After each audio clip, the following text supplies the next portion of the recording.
Squirrels are bees and birds are flying. Keep on moving, keep on moving. Car insurance made for newcomers. Play the Great Big Lottery and you can help make more wins happen at Great Ormond Street Hospital. You can help our play team bring fun to Rajveer's ward. You can help researchers like Professor Booth discover new treatments. And you can help children like Yumna go home sooner. That's the biggest win of all for her family. It's a great way to make more wins happen and even become a winner yourself. Call or go online now to play for just £1. There's up to £10,000 up for grabs in our annual Super Draw, plus a £1,000 jackpot every week, and many more great cash prizes. And you'll be funding the research, treatments and support that would help to ensure that no childhood is lost to serious illness. So call 0800 055 7988 or search Gosh Lottery now for a chance to win big prizes and make more wins happen. Mum and Dad love Bright Sun Travel. They book all their trips through them. Mum's business trips, fly drives or city breaks. I love beach holidays the best, and so does my dad. For business, leisure or fun, call Bright Sun. At all protected.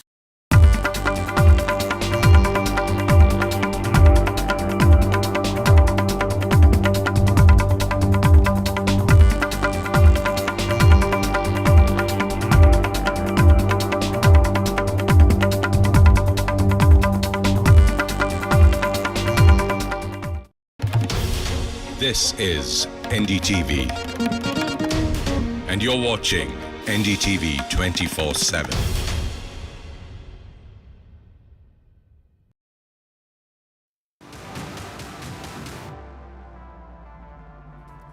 Hello and welcome. You're watching the US Election Watch. I'm Vedant Agarwal. Well, the focus on the show this evening is very much on the swing states. Why are Trump and Harris really eyeing for the swing states? Who has the lead? What does it really mean for the Democrat and Republican candidates? And also the Israel-Gaza issue, which has really emerged as one of the central talking points for both Trump and Harris, particularly for the undecided voters. We'll decode all of that and more in the show, but first up, the headlines. Harris and Trump gear up to target the Sun Belt states. Harris and her vice presidential candidate to woo undecided voters in Georgia. Donald Trump suggests he may skip the ABC debate with Kamala Harris. Trump criticizes ABC's quote-unquote fake news and biased coverage. Trump and Harris campaigns clash over the September debate rules. Harris's campaign breaks the donation record. It raises $540 million US. The campaign sees a surge during the DNC as they raise $82 million in just 4 days. Trump allies face hearing in Arizona election subversion case. Arizona judge to decide on the dismissal of the fake elector case. The Trump campaign targets key swing state Michigan. Trump and his running mate in Michigan, they say the economy and inflation are the big focus areas.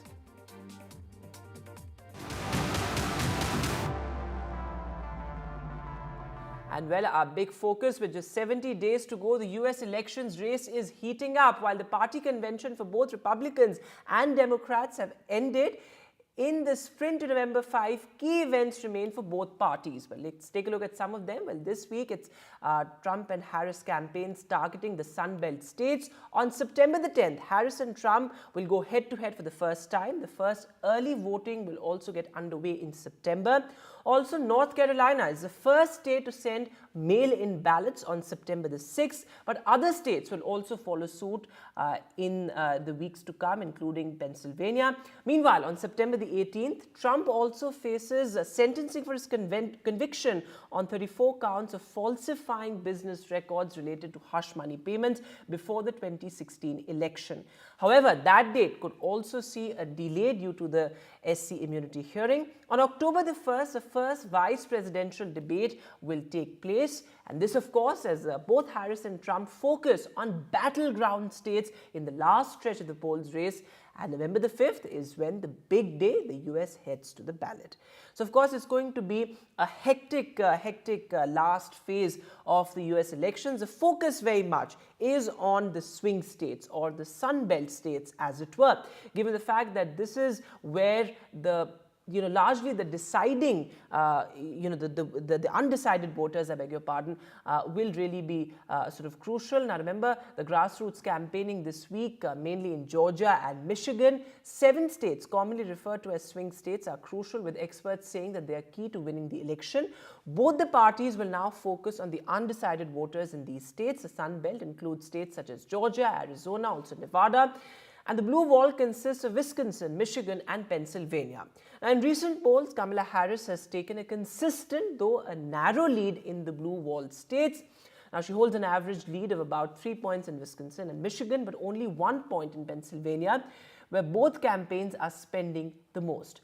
Now, in the Sun Belt, former President Donald Trump holds an almost 2-point lead in Georgia, and it is within 1 point in each of the other 3, North Carolina, Nevada, and Arizona. Let's take a look at this report, which really decodes what the situation is in the Sun Belt states. Where are the undecided voters really swinging? Because there has been a clear outreach to the undecided voters in both the camps. Take a look at this report.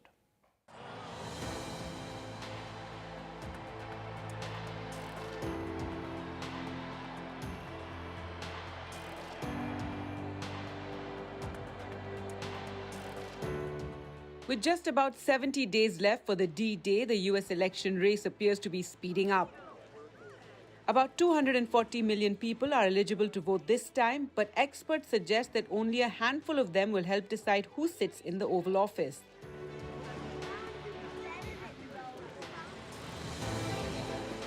Seven states, commonly referred to as swing states, are crucial, with experts saying they are key to winning the election. Both the parties will now focus on the undecided voters in these states. Out of the 7 swing states, Georgia appears to be critical for both leaders as they struggle to gain voters' attention. On Wednesday, Kamala Harris is set to travel to Georgia to hold her first campaign event in the state. She will be accompanied by her recently anointed running mate, Tim Walz.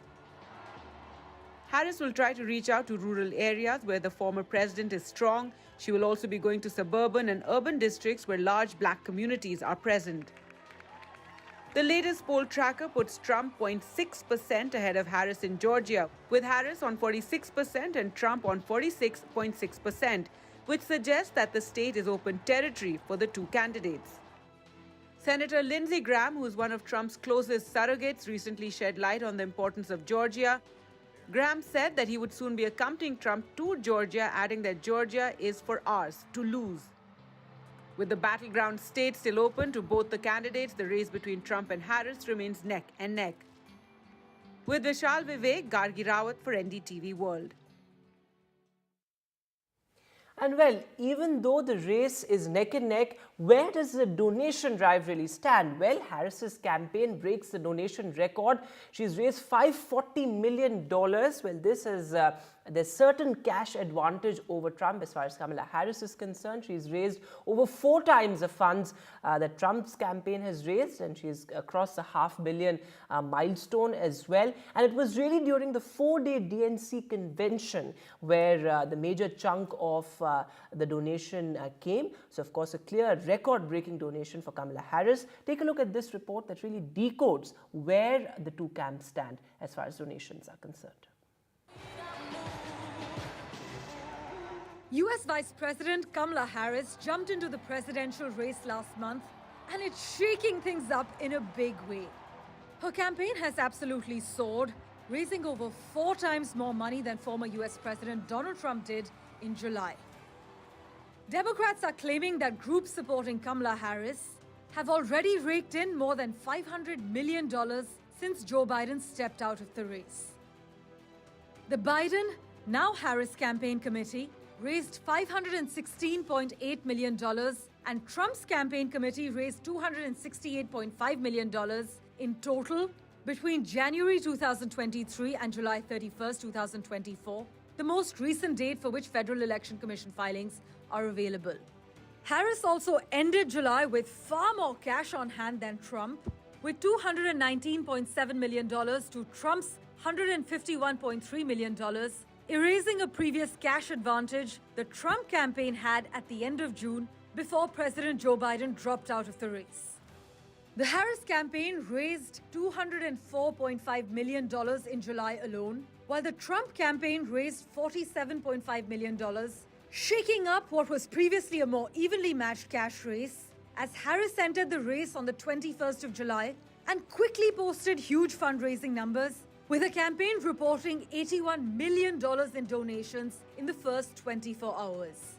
The fundraising surge reportedly continued into August. Harris and her allies raised a combined $540 million since Biden dropped out, including some $82 million during the Democratic National Convention.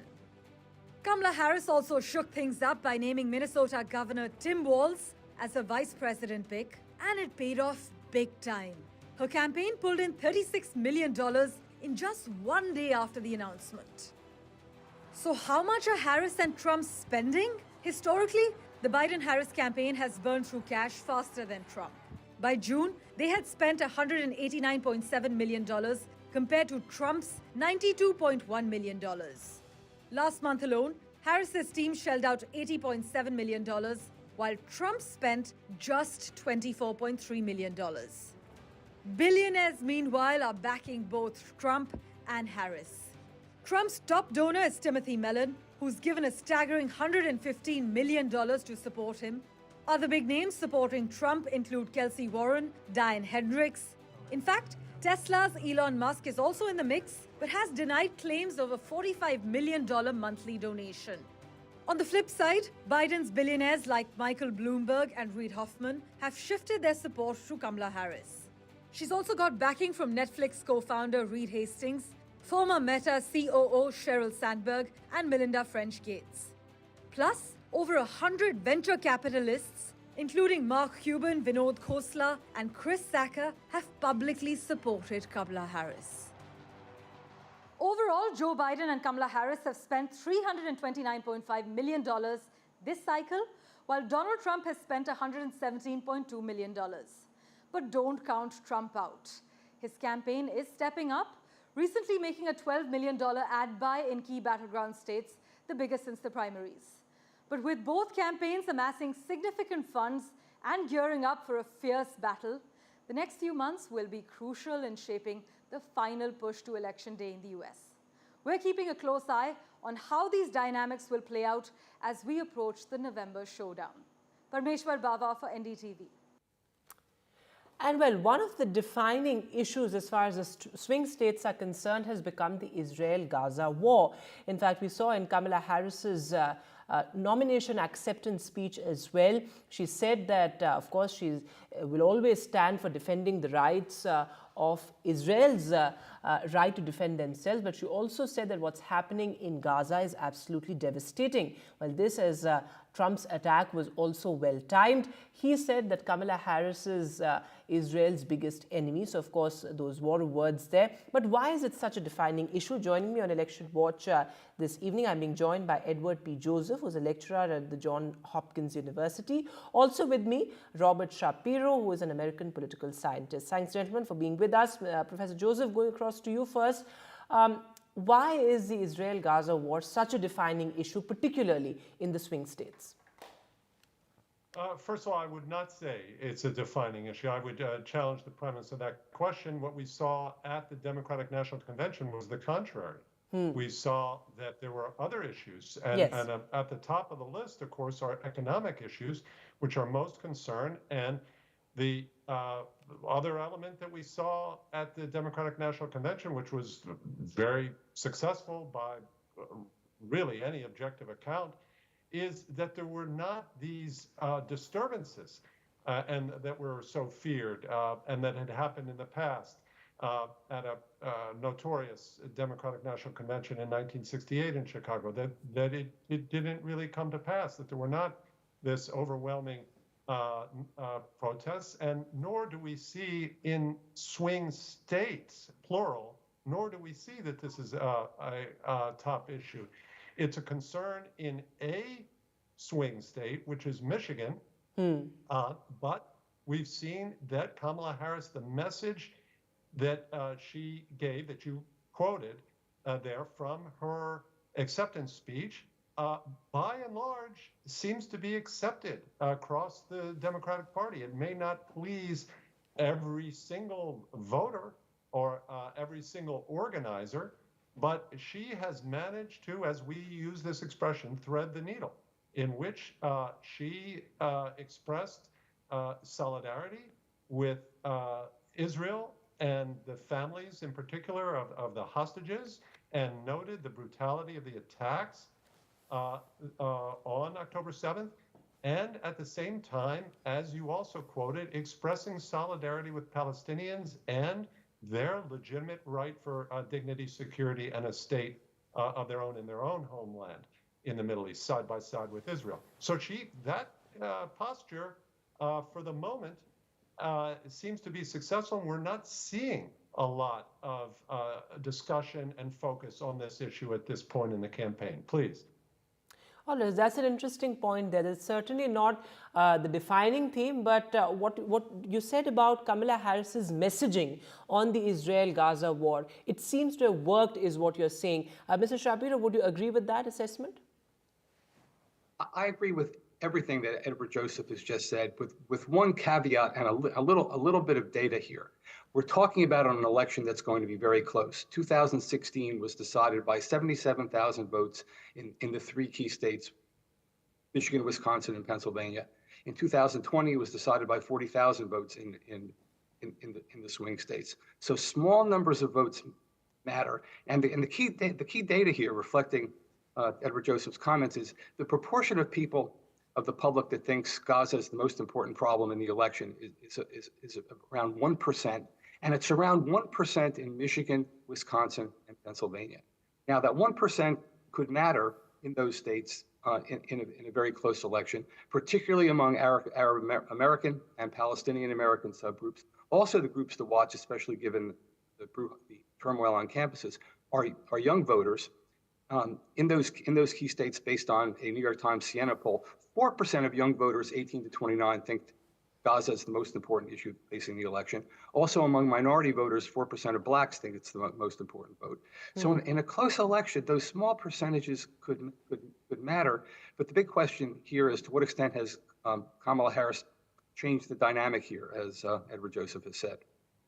That's an interesting point. In fact, Mr. Joseph, as far as Mr. Biden was concerned, he was seen as perhaps more pro-Israel in simplistic terms, and Kamala Harris is somebody who's seen perhaps more vocal about the Palestinian self-determination, and also in talking about what's happening in Gaza. In fact, we've seen protests for Gaza and pro-Palestinian protests, so to speak, across top universities in the West and in America particularly. So, how do you see that shift from Mr. Biden to Kamala Harris, perhaps being more vocal about the Palestinians' right to self-determination? Again, and first I salute Mr. Shapiro with the impressive data that he provided to back up his argument, and it's very clear when he notes exactly that 1%, you have a 1% for whom this is a key issue. And I agree with the thrust of your question, which is that what Kamala Harris has managed to do is inject a change of tone. This is really remarkable, and this is this is truly an accomplishment, even in this barely month-plus period that she's been the candidate. That by using a change in tone, she has managed largely to sidestep the question of policy, that is, of the substance. So it's the change in tone, one in which, in particular, after the meeting that she held and President Biden held with Prime Minister Netanyahu, that she conveyed a seriousness, a concern, and a willingness to hold Prime Minister Netanyahu accountable. And this change in tone, I think, has translated remarkably well to the electorate. Now, there's one other thing here we should talk about, which is real life. So as we discuss this, these discussions, these negotiations continue over a ceasefire in Gaza. And they, based on the reports I've read, they seem to be serious in the sense that they're looking at very fine, granular detail about it. And if the Biden administration manages to pull this ceasefire off, and Kamala Harris has repeatedly stated herself how vital it is and how she is involved as well in these discussions. And if the administration pulls off this ceasefire, that will have a huge impact, not only obviously on the conditions there, which are obviously so serious for so many people, but also will help her enormously here on this topic and more widely in her campaign. Please. Okay, and Mr. Shapiro, come in on this point, because just loud thinking here. How do you see US's war strategy, in a sense, vis-a-vis the Israel-Gaza conflict, changing, in both scenarios? If Trump comes to power and if Harris comes to power, how do you see the strategy changing going forward?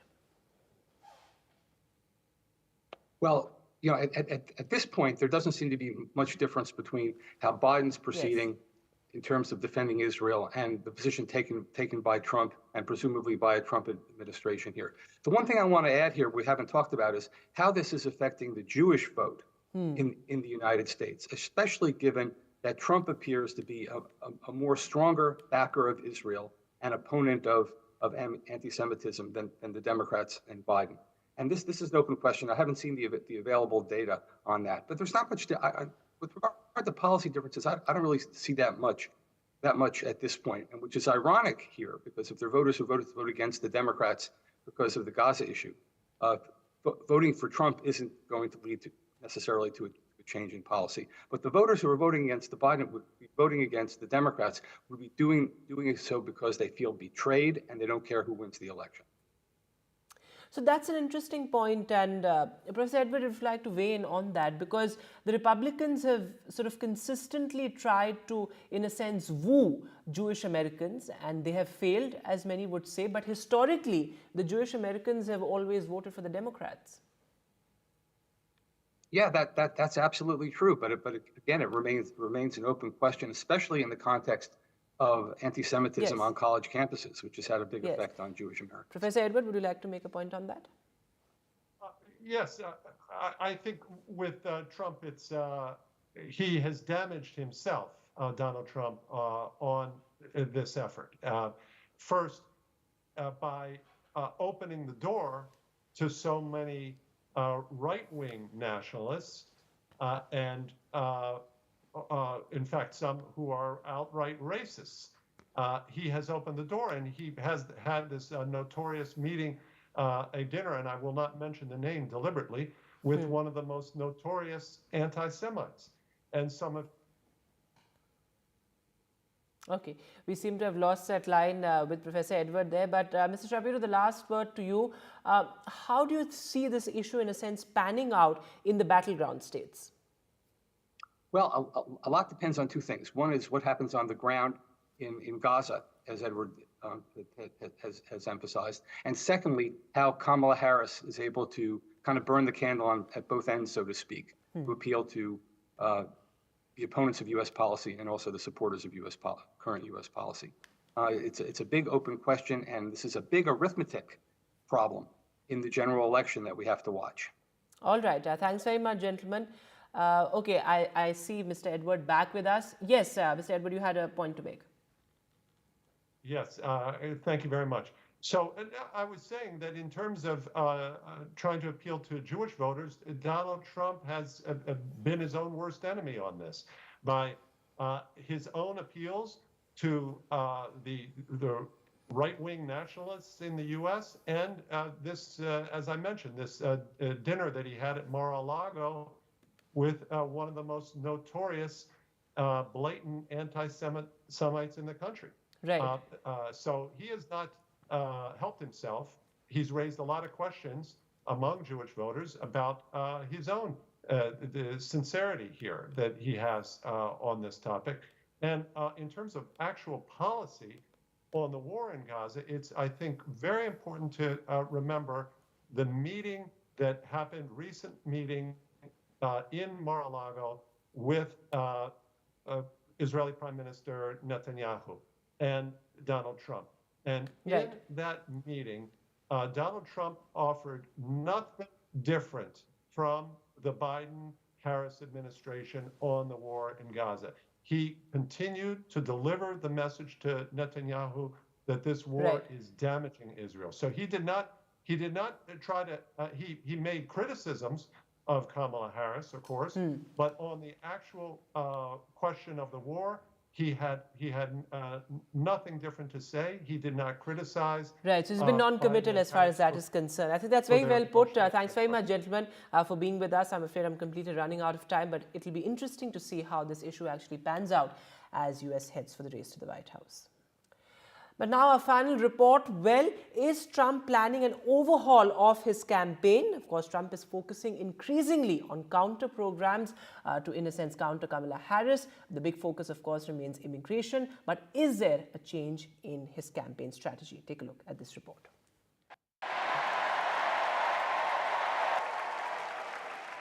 Fellow Americans, this election is not only the most important of our lives, it is one of the most important in the life of our nation.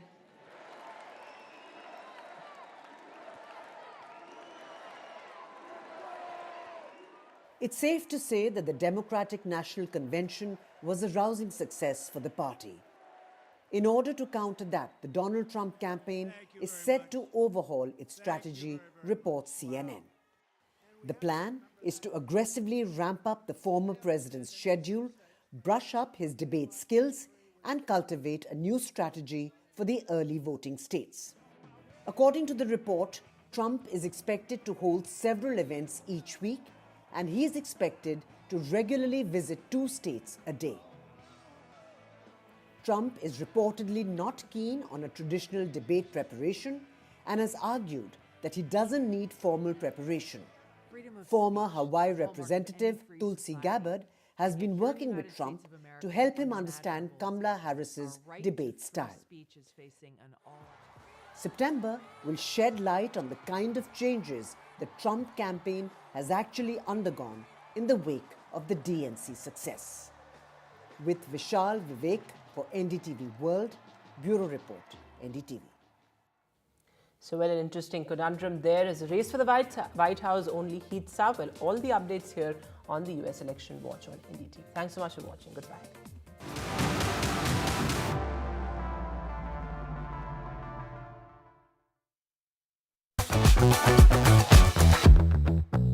जहां बवंडर आता है, वहां commander आता है. That Switch to EE's ultra-reliable full fiber for only $29.99 a month. It's broadband that's fast, even when the whole family's using it.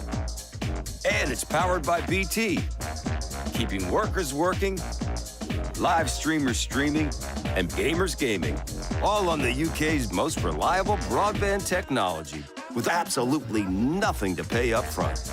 No wonder broadband switchers choose EE. Hurry, offer ends 5th of September.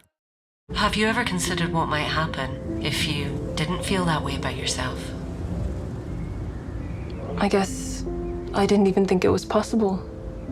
I've just felt this way for so long. Well, of course it is. You're here, so surely part of you believes it's possible, right?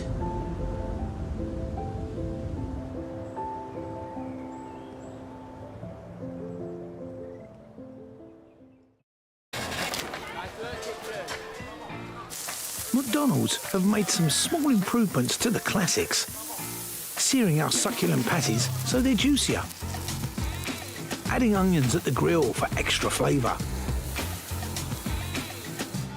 new toastier buns, and we're serving them hotter so the cheese is even meltier. The McDonald's classics, now a little more mmm. Aye, aye. Aye, aye. Aye, aye. Good idea. It's never too early to consider my pension options. With II's low flat pension fees, you could retire with more. Really? Helping you get the most out of your pension. Nice. So many investment opportunities!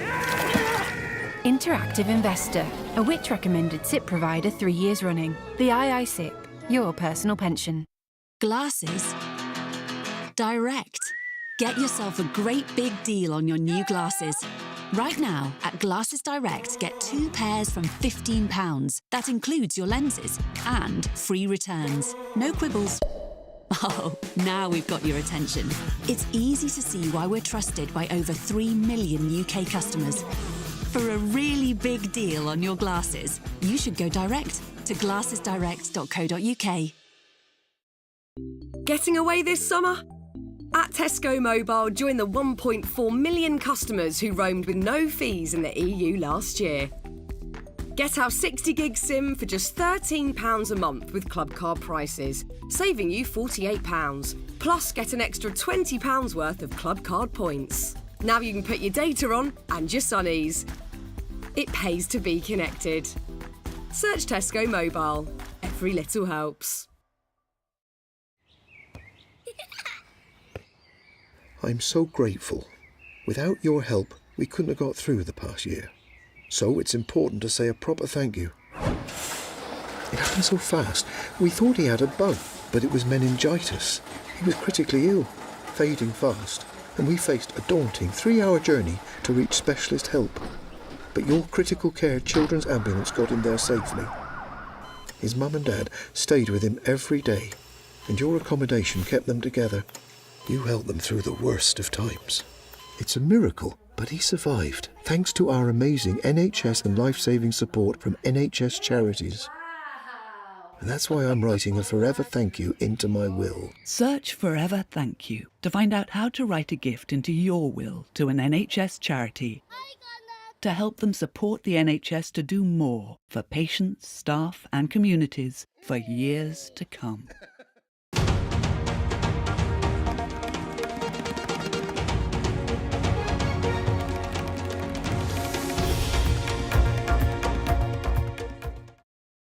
Fight on 5 seats. BJP releases its first list of candidates post-amendments. Murder-accused actors star treatment in jail. Darshan's coffee and garden video goes viral. The jail superintendent is then shunted out. Karnataka Chief Minister says shift Darshan to another prison. BJP in damage control after Mandi MP Kangana Ranawat's remarks on farmers' protests, claims it could have led to a Bangladesh-type situation. The BJP says she's not authorized to comment, but the Congress says the party and its MP must apologize. Hello everyone, you're watching The Left, Right and Centre and I'm Maria Shakil.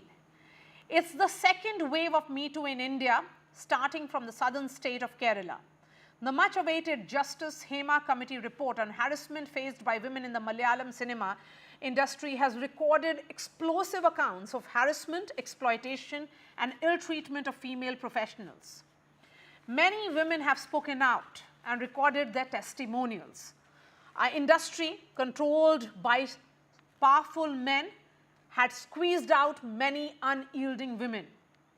The panel report also alleged that there was a power nexus consisting of a handful of producers, directors, actors and production controllers.